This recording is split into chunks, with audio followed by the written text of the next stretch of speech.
The daffodils are blooming, which is a sure sign of spring. And for those of us who love to bring the garden indoors, daffodils also offer one of the first opportunities for cut flowers.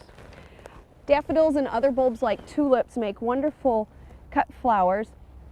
Double daffodils especially do very well in the vase because their heavy heads tend to flop over in the wind and the rain, but if you put them in a nice tall vase, that'll help hold them up. Now it's best to cut your bulbs and most flowers just in the morning because they have the least amount of water stress. And you want to use a nice sharp shears to cut them with, and cut them as close to the base as you can. Now it's important to not cut the foliage off. You want to cut daffodils as soon as the flower opens for longest vase life. When the petals start to wilt, they're not going to last as long in the vase. Now daffodils produce a sticky sap in their stems, and this sap can be toxic to other flowers. So generally we try not to mix daffodils with other flowers in a vase.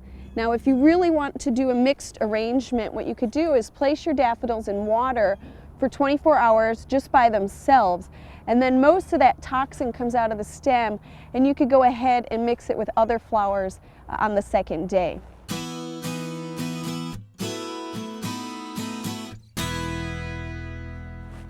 When you're ready to make your flower arrangement, you're going to need to recut the stems.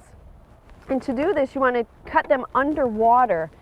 Use warm water, which will open up the xylem more and allow, the xylem is the tissue through which the water is carried up through the plant, and that'll just open it up and allow the water to flow through a little bit more smoothly.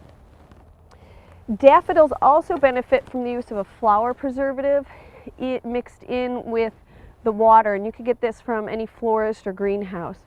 Now with daffodils, they have a pretty heavy head, especially our double daffodils, which make a beautiful arrangement. So you want to use a nice tall vase, and I chose a blue one just to complement the yellow of the flower.